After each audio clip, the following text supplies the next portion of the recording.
Welcome back to the Stephen Knight Show. Adam, how's it going? It's going good, Steven. How about you guys? Good. You paying your taxes? Yeah, when I can, All right. and a All lot right. more than others. So Exactly. More as than I've learned. $750. Right. Yeah, yeah, yeah. I'll let you and Chige take it away with movie reviews. Sure thing. So I saw a movie called LX 2048. And it's a movie that just came to streaming this past weekend, and it follows a man in the near future that has gotten some news about being that he's going to be dying, and we learn about his life in this future that no one can go outside during the day unless they wear a hazmat suit because the sun has had, I guess, a solar flare or something, and is preventing people from doing stuff during the daytime. So the world has turned to this online virtual world where that's where the kids go to school. That's where people do their work. They don't go into the office anymore. And this man has is attempting to kind of save his marriage that he's separated from and trying to reconcile his life in this kind of dystopian future. So that's the most I can say about it because there's a lot that's going on in it, and it does feature James Darcy, Delroy Lindo, and kind of a few other names you might have heard of. And it's an interesting premise. It's definitely something unique in the sci-fi kind of realm, but in the end, it kind of falls flat, and we don't get enough of some of the storylines we want. I think the whole premise of not having things being done during the day is so the director can kind of film night shots because it is set up really nice with the lighting and he does some cool effects there. But overall, I'll say if you're looking for a different kind of movie, kind of one of those sci-fi ones, check it out. But it's not high on the list. So again, it was a $7 rental through Amazon, and it won't excite you, but it's something if you're looking for something different. Okay, that the only film you saw? Yeah, yeah, I saw you went Okay. through a whole bunch this weekend, so Yeah, I did. So, I guess the first film, I always try to. I don't talk about them much, but I do try to watch foreign films. My opinion, I believe that foreign films have more integrity to them, as far as I'm concerned. They Foreign films do not have the obligatory Hollywood ending that we're accustomed to with most American films. You know, everything doesn't end so happy, and don't always talk about the best subject matter. Some things are very dark. Um, what I do love about Amazon, I'm beginning to be able to trust them when they do film suggestions for me based off of what I've already watched, and they tend to be pretty good as it relates to my taste and what I'm into. Um, I watched this film a while ago called Hard Candy, and it was about. I'm not reviewing this film because it's old. It's called Hard Candy, and it's basically about a pedophile. So because of that watch, it brought me to this foreign film. The film is called El Cazador, which means young hunter. And of course, it has subtitles, but it's a Spanish speaking film. And it stars Lautaro Rodriguez, Juan Barberini, and Juan Pablo Castaro. Not that you know who any of those people are, but I do like to shout out the players of the game. Um, so this film is basically about a predator. He's not so much a pedophile, but he is in the um, I guess youth porn business, and he basically recruits young men to recruit other youngsters to participate in sexual acts so he can film it. And then what he does is, as someone ages out of that particular need of his, he gets them to recruit someone else to be now, I guess, the hunter for him. So he's not actually going out here, reeling them in, he gets other children to reel other children in, and he's making money off of filming these people together, and he's filming them unbeknownst to the new person coming in. He finds a way to blackmail the initial youth, which now hunts another one, and then he films them without the new person's knowledge of it, and then as they age out, he recruits someone else. It was very interesting because it says it was based off of a true story. So this stuff is actually happening in the world, and I honestly had no idea that this was a reality, even though it's not far-fetched why it would be, but it's just, you know, Yeah, you just knowing don't think that about young, it. yeah, I'm thinking about 12, 13-year-old me and being out here, and this adult is now putting me in a compromised position and blackmailing me and threatening to tear my whole world apart if I don't do this thing. And now I have to go out here and find someone to basically take the bullet that I just took. So, and it follows, you know, this one particular young man, and it takes you through his emotional state and what he's having to deal with now, having to go out here and coerce another young child into his world. And he knew how he felt when it happened to him, and he's now inflicting that on another youth. It was a very, very good movie. The subject matter isn't something that I've actually incurred in a film before, so that's why it was interesting to me. And the fact that the filmmaker wanted to make a film about this was interesting to me. Yeah. So it was really, really good. If you could, if you're into foreign film and you don't mind watching subtitles, me personally, I pick mostly Spanish films because I'm in the process of perfecting or trying to perfect my Espanol. So I pick Spanish films because it helps me learn the language better. So yeah, that one definitely gets an A+ from me. There's another film called Anna, which stars Jessica Chastain, Gina Davis. Gina Davis came out of obscurity, and John Malkovich and Common. And it's basically about a young soldier, Jessica Chastain. She's actually the lead on this, who gets recruited to be a special agent, and how she gets into the service of government is um, basically her life was falling apart as a young woman, and she ran to the military to help save her own life. And you'll find more of what her backstory is within the film. I don't want to tell you all that because it's kind of part of the twist of the story on why it has the meat of it. It's her past, and she basically becomes a secret assassin for the government. And there's a twist because I will tell you this part. She is an alcoholic. And so dealing with that issue and now out here assassinating people is taking its toll on her. And then she has a family dynamic shift, and it totally becomes something else. So the fact that this is an action film, because there's great fight scenes, but it also has the dramatic integrity of probably one of the best dramas out. Like that dichotomy of action versus drama was pretty good, because I was wondering why you would cast someone like Gina Davis and John Malkovich, and Jessica Chastain is no slouch herself. She brings the drama too. So with those three hard hitters, I was like, well, why are these three in an action film? Explains why. It's because of the drama part. Nice. They actually bring it, and I think it's a very, very good film. And this was a direct access film, so was supposed to be in the theaters, so they put it directly onto early access. So you can check that out on Amazon. It's called Anna, and it's very, very good. Definitely check that out. It's worth the watch.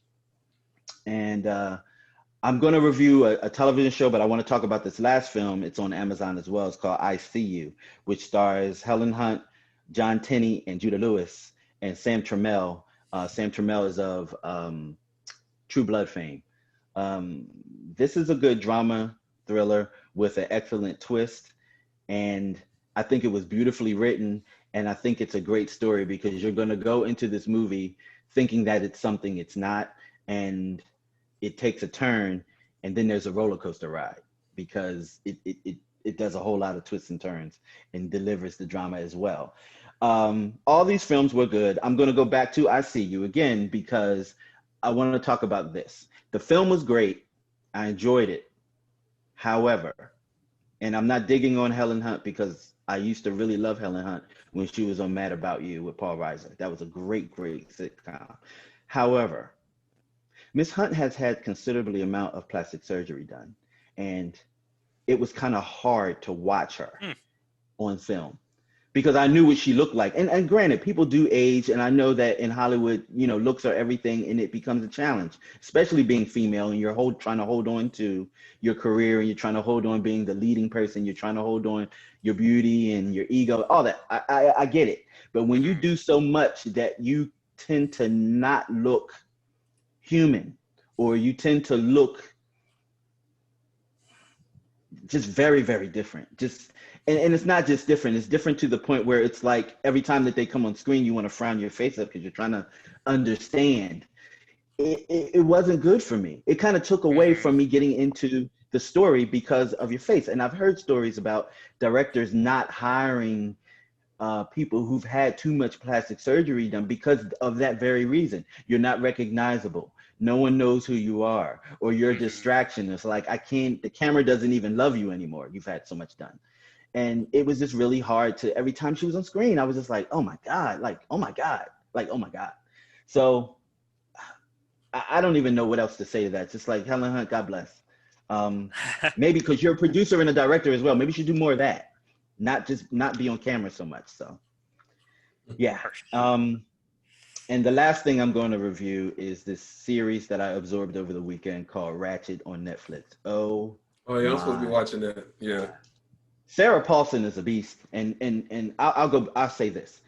Ryan Murphy, the creator of American Horror Story, the Feud series, and the Adam, what's the series where they did Versace and the OJ story? What is that series American called? I know what you're talking about. It's an AMC series. Mm-hmm. Well, Ryan Murphy is responsible for that as well. And Ryan Murphy has a formula to his shows that I've grown to love. It's kind of like old school nighttime soap opera mixed with drama and a little shock and horror in it as well. He has a nice little blend that he delivers, and I've learned to appreciate him. And this series is that. It's very much Ryan Murphy. A Ratchet is a period piece, and it's very decadent, very lush, very beautiful, well shot.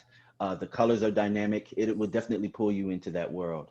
And Ratchet is based off of Nurse Ratchet, which I found out, over the weekend, was based off of Nurse Ratchet, who appeared in One Flew Over the Cuckoo's Nest. Yep. So One Flew Over the Cuckoo's Nest has a character called Nurse Ratchet, and now Ryan Murphy created a character in his series named Nurse Ratchet from, starting like a prequel.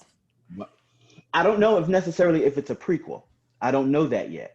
Oh, We don't know if he just took the name and he used it. We don't know if it's actually lead into. I don't know if I don't want to. Okay. Go ahead. Yeah, I'm not sure if it's a spoiler, but I mean, it is supposed to be like before One Who Flew Over the Cuckoo's Nest. So again, I don't know if that's a spoiler for anyone watching the series yet. Maybe Nurse Ratchet is the mother of the other Nurse Ratchet, because it couldn't be the same one because of the age. Oh. I'm just yeah. And ironically enough, I watched One Flew Over the Cuckoo's Nest, this iconic Academy Award winning film. I just watched it for the first time last weekend. Oh, really? Yeah, and that movie's been out for years, and it's just ironic that I happened to watch that, and then like this series comes, and I started watching that. And this series stars Sarah Paulson, of course, film legend, TV legend Judy Davis, Cynthia Nixon from Sex and the City, Sharon Stone, everyone knows who Sharon Stone is, and a veteran actress, Amanda Plummer, and John Briones. Everyone does an excellent job. Everyone looks great. The acting is on point. The sets are beautiful. The storyline is dynamic.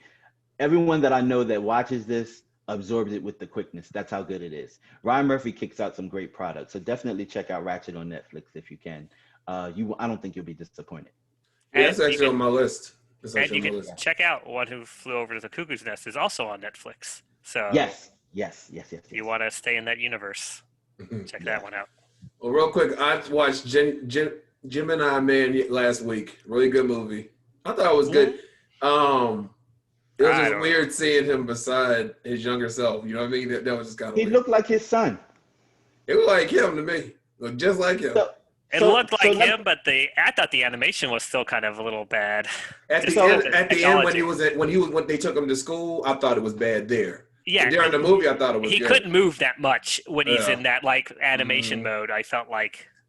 Yeah. So I remember our review, well, my review on this, because Gemini Man was a disappointment to me, because Me too. Gemini Man was one of the films that we were waiting for from Will, because he hadn't done anything for a while. So we were like on pins and needles waiting for it to come out. And I remember being very disappointed, because I feel like Gemini Man was dated. I think that film probably should have came out 5 years before it actually did. And maybe there is some bureaucracy that had it sitting on the shelf for a while. Maybe they were waiting to get it greenlit, but it definitely seemed like it was dated and it should have been out many years previous. Yeah, I mean, I think it sucked, but I'm glad it's still enjoyed. Like it has a second life on the streaming now, and I'm glad it's still enjoyable. So, I watched this other show. They only have 3 episodes out. I watched both of them, all 3 this weekend. Filthy Rich with Kim Cattrall from that show puts you in the mind of Greenleaf. Yes. Yeah. So she's married. Her and her husband, they have a mega church, and she has a talk show that she does that's related to the church. And so they have, I think, 2 kids. One of their sons is married, and they seem to have the perfect church, whatever. Well, her husband goes away on a trip, and the plane crashes, and he has 2 young women on there. So he was having an affair, and so she finds out he's gone, and then the will comes and finds out he has 3 other kids by other women. One works not in a porn shop, but she does where they have the girls on camera dressed up, yeah, daddy, that kind of stuff. They pay for that. One does that. The other one is a boxer, boxer, and the other one, he's actually in a coma, but his brother acts like he's him, but it all comes out. So, but the twist is the husband's not really dead. He didn't die in the plane wreck, but they don't know that yet. So but it's shot in New Orleans. I think it's funny. I think she does a great job. They said they've been asking her all this time about Sex in the City, and someone said this is the answer to that.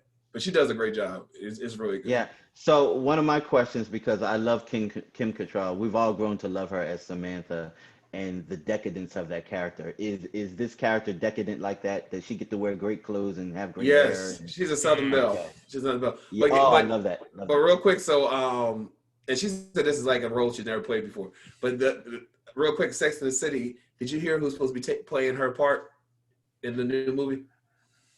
Who? Sharon Stone. That actually be a good replacement.